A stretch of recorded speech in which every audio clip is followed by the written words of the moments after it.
예수께서 그의 12제자를 부르사 더러운 귀신을 쫓아내며 모든 병과 모든 약한 것을 고치는 권능을 주시니라. 12사도의 이름은 이러하니 베드로라 하는 시몬을 비롯하여 그의 형제 안드레와 세베대의 아들 야고보와 그의 형제 요한, 빌립과 바돌로메, 도마와 세리 마테, 알페의 아들 야고보와 다데오, 가나인 시몬 및 가룟 유다, 곧 예수를 판 자라. 아멘. 할렐루야. 오늘도 주님의 말씀으로 하루를 묵상하며 시작하는 저와 여러분이 되길 간절히 소망합니다. 사랑하는 여러분, 기업이요, 직원을 뽑거나 이 프로 구단이 선수를 스카우트할 때 무엇을 가장 먼저 볼까요? 우리는 너무 잘 알고 있어요. 여러분, 바로 스펙입니다. 실력, 경력, 인성, 팀워크, 검증된 결과를 봐요. 여러분, 이것은요, 우리가 지금껏 당연하다고 여겼던 세상의 방식이에요. 어쩌면 이 기준이요, 너무 익숙해서 우리는 의심조차 하지 않고 살아갑니다. 그런데요, 오늘 본문은 우리가 너무 당연하게 여겨온 이 기준을 정면으로 뒤집는 이야기로 시작합니다. 여러분, 오늘 본문은요, 마태복음 10장입니다. 마태복음 10장은 예수님께서 공생의 사역을 함께할 12명의 제자, 일종의 드림팀을 공식적으로 발표하시는 장면이에요. 마태복음 9장 38절에서 수수할 일꾼을 보내주소서라고 기도하라 하신 직후에 그 기도의 응답처럼 이 일꾼들의 명단이 공개됩니다. 그런데요, 이 명단을 찬찬히 읽다 보면 고개가 갸웃거려집니다. 이 명단에는 누가 있는지 한번 볼까요? 다혈질 어부, 의심 많은 이 해이주의자에 돈 밝히던 세리, 과격한 이 정치운동가까지. 만약 제가 이 인사 담당자라면 전 이렇게 말했을 거예요. 예수님, 이건 아닙니다. 예수님, 이건 스펙도 안 되고 이 사람들 데리고 있으면요, 사고가 날 가능성만 굉장히 다분합니다 라고 했을 거예요. 그래서 우리도 묻게 됩니다. 예수님, 왜 하필 이런 사람들을 뽑으셨을까? 그리고 이 질문은 어느 순간 여러분, 우리 자신의 질문이 됩니다. 주님, 왜 하필 저입니까?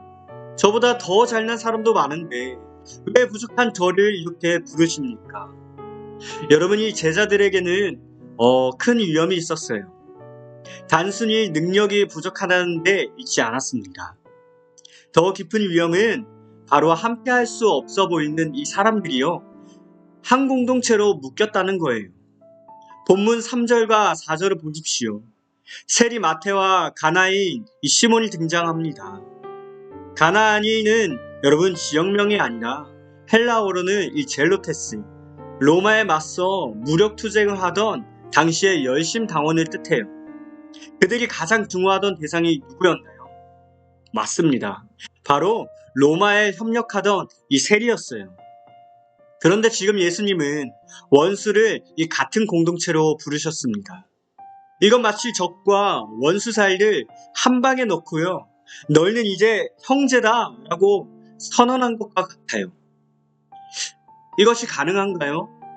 아니요, 불가능합니다. 이 긴장은 오늘 우리의 현실과도 굉장히 닮아있어요.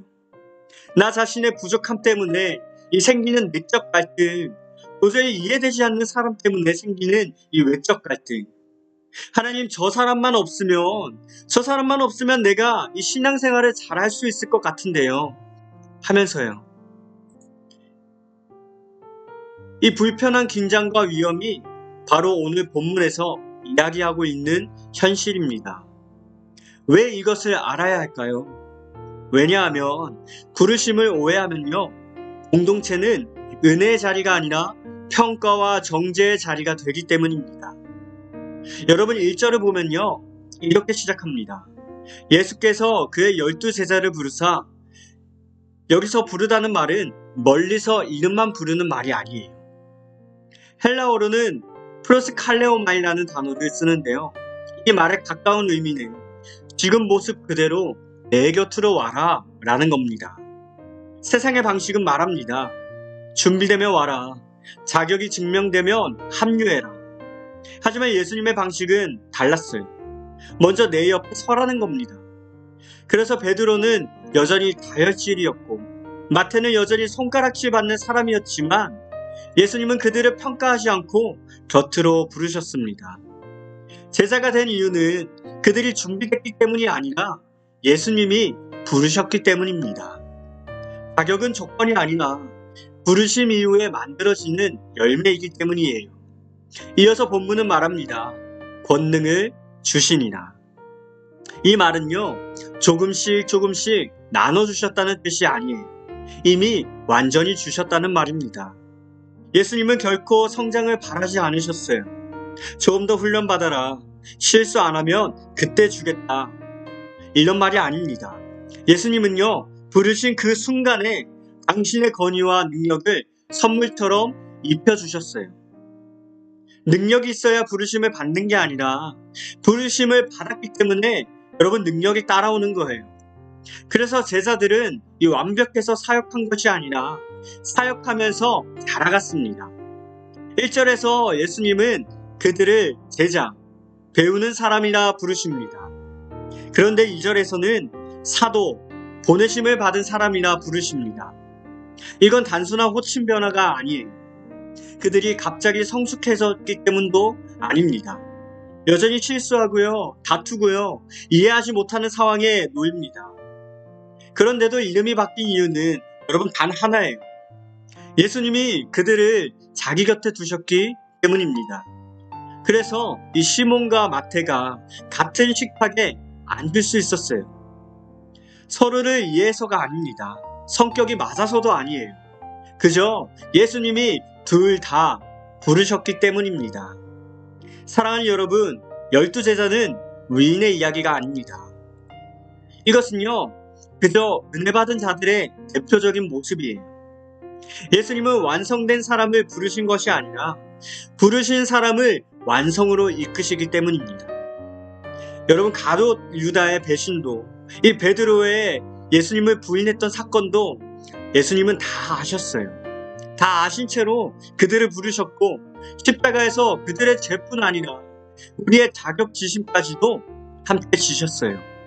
즉, 내가 자격이 있어서 부르신 게 아니라 부르시기 위해 자격을 만들어 주셨다는 겁니다. 여러분, 오늘 하루 동안 이 두 가지 시선을 회복하시기 바랍니다. 첫 번째로 나 자신을 향한 시선을 회복하시길 바랍니다. 나는 왜 이 모양일까에 대한 생각을 잠시 내려놓고요. 주님이 내게 주신 은혜가 무엇이었는지를 생각해 보세요. 여러분, 부족함에는 늘 은혜가 머물기 때문입니다. 더 큰 능력과 스펙을 쌓으려 여러분 애쓰기보다 주님 곁으로 더 가까이 가시길 바랍니다. 두 번째로 우리의 옆 사람을 향한 시선을 회복하시길 바랍니다. 여러분이 가장 불편해하는 그 사람이 바로 여러분의 마태와 시몬일 수 있습니다. 오늘 하루 이렇게 고백해 보시길 권면합니다. 저 사람도 주님이 부르셨다. 주님이 부르셨다면 이유가 있다. 여러분, 왜냐하면요, 자격은 사람에게 있지 않고요, 부르신 분에게 있습니다. 부르심은 능력보다 먼저 오기 때문입니다. 사랑하는 여러분, 오늘 우리는 우리가 당연하다고 여겨왔던 세상의 방식과 전혀 다른 예수님의 방식을 본문을 통해 보았습니다. 세상은 말합니다. 준비되면 오라. 자격이 증명되면 합류하라고 합니다. 그러나 예수님은 오늘도 우리에게 말씀하세요. 지금 모습 그대로 내 곁으로 오라. 우리가 부르심 앞에서 머뭇거렸던 이유는요, 믿음이 없어서가 아니라 스스로를 너무 잘 알기 때문이었는지도 모릅니다. 내 부족함, 내 한계, 내 실패가 부르심의 걸림돌이라고 생각해왔기 때문이에요. 하지만 오늘 말씀은 분명히 말합니다.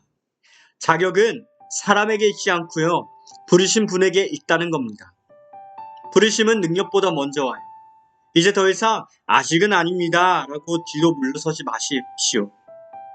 예수님이 부르셨다면 여러분, 그분은요 반드시 책임지십니다. 그분이 시작하셨다면 그분이 끝까지 이끄십니다. 그 믿음 붙들고 끝까지 부르심에 순종하며 나아가는 오늘 저와 여러분이 되길 간절히 소망합니다. 이 시간 함께 기도하겠습니다. 사랑이 많으신 하나님 감사합니다. 오늘도 자격 없는 우리가 그 어떤 잘난 것보다 여전히 주님께서 불러주셨기 때문에 가는 것을 주님 다시 한번 주님의 말씀을 통해서 주님 묵상하며 깨닫게 됩니다. 오늘도 자격 없는 우리가 하나님 능력 없고 아무런 잘난 것이 없기 때문에 주님께서 들어쓰시고 그 안에서 하나님의 소망과 하나님의 나라를 붙들고 하나님의 그 열매를 맺기를 원하는 당신의 뜻을 구하며 우리 또한 그 은혜를 주님 경험하게 간절히 소망합니다. 오늘도 주님의 말씀을 통해서 하루를 견뎌내는 하나님의 말씀의 힘과 또 주님의 사랑으로 하루를 견뎌내는 우리 모두가 될 수 있도록 오늘도 함께하여 주옵시고 역사하여 주옵소서. 감사하며 이 모든 말씀 살아계신 예수님의 이름으로 기도합니다. 아멘. 이어서 함께 공동기도 제목을 놓고 기도하기를 원합니다. 먼저 사랑하는 우리 공동체 큰습 드림교회와 담임 목사님의 영육 간의 강건함과 함께 동력하시는 모든 교역자와 사역자, 목장지기들을 위해서 기도하기를 원합니다. 그리고 아직 주님을 만나지 못할 소중한 양들을 우리 공동체에 보내주시어 함께 지어져가는 교회가 될 수 있도록 공동체를 위해서도 기도하기를 원합니다. 또한 이 나라와 다음 세대들을 위해서도 함께 기도해 주시기 바랍니다. 마지막으로 각자의 기도 제목을 놓고 함께 기도하심으로 이 시간 이러한 기도 제목들을 놓고 함께 기도하시겠습니다.